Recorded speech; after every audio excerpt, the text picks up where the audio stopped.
Hollywood is not really there to entertain you. Like, that's great that happens, but propaganda is something that is important to all civilizations. I don't know that Hollywood is any different. Hollywood itself, meaning the bosses, the upper echelon, the people who control studios, the people who make decisions, the people who send notes to filmmakers while they're making their film.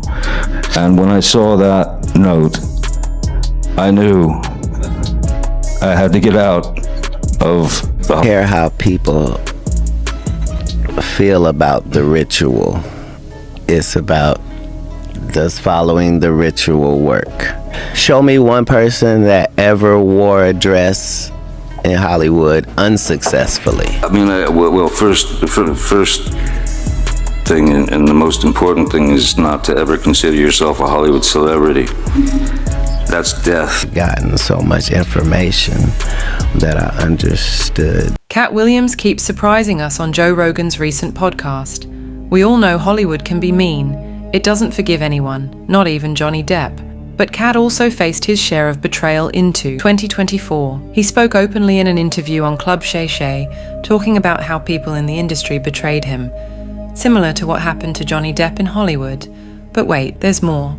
Williams shares his story of overcoming 19 felony charges without being convicted and openly criticizes stars like Kevin Hart. How does this connect to Depp's story? Before we continue, we ask you to subscribe to the channel, as it is important to us. Even though Katt Williams has done well in his career, people mostly too talk about his problems. He has a lot of issues like fighting with other famous people, making crazy claims, and getting into trouble with the law. Because of his behavior, we don't hear much about what he's up to these days. In 2024, Williams started the year with a big event by going to Club Shay Shay for an interview.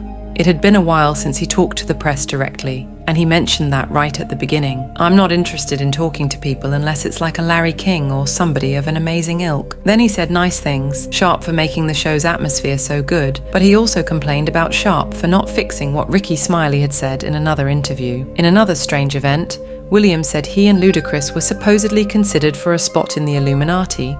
Ludacris supposedly got it, and he made fun of Tyler Perry, saying his success was only because of playing a woman. The episode got a lot of attention, and was even made fun of on Saturday Night Live. But this wasn't the first time Williams' actions got so much talk. Ever heard this quote?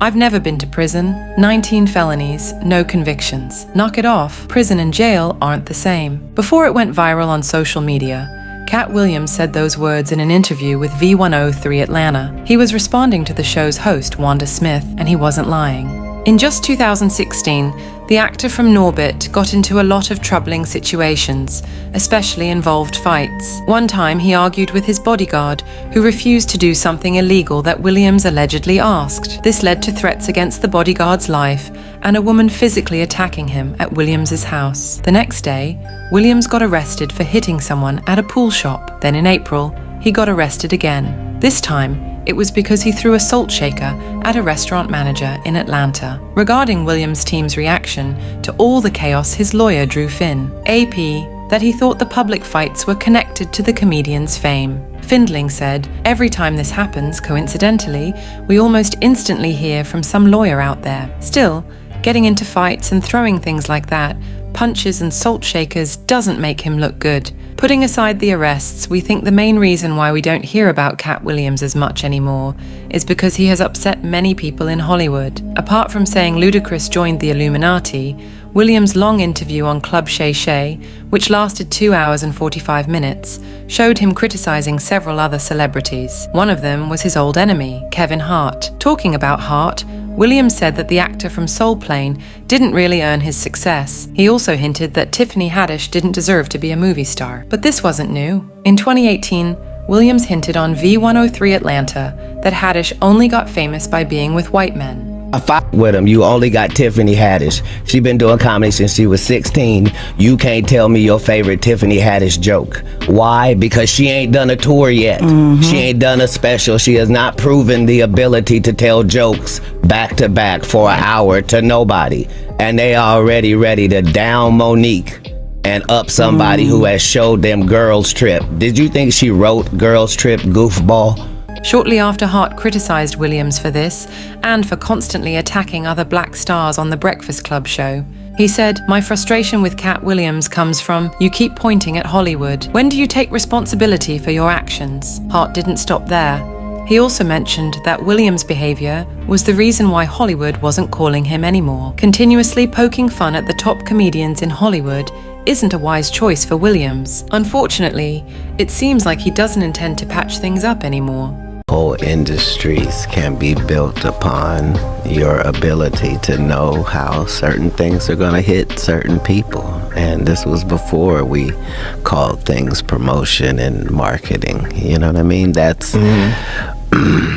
Let's now examine Johnny Depp, how Hollywood betrayed him, and how it all fits into the life of Katt Williams. Actually had a career of, well, with regard to the business, like in terms of Hollywood and the business and films that make money at box office and all that, I essentially had a career of about 20 years of failure. Tells People magazine that Depp, who previously felt betrayed by the company behind the multi-billion-dollar Pirates of the Caribbean franchise, would potentially come back for more films. The insider close to Depp says, if it's the right project, he'll do it. Anything can happen. The source doesn't say if the actor would do another Pirates movie, but the New York Times mentioned on June 5th that Disney seemed to be considering working with Depp again. They were slowly opening the door to working with him once more. Talk of Depp possibly returning as Captain Jack Sparrow comes about a year after his heated defamation trial with ex-wife Amber Heard. A jury of 7 people mostly supported Depp,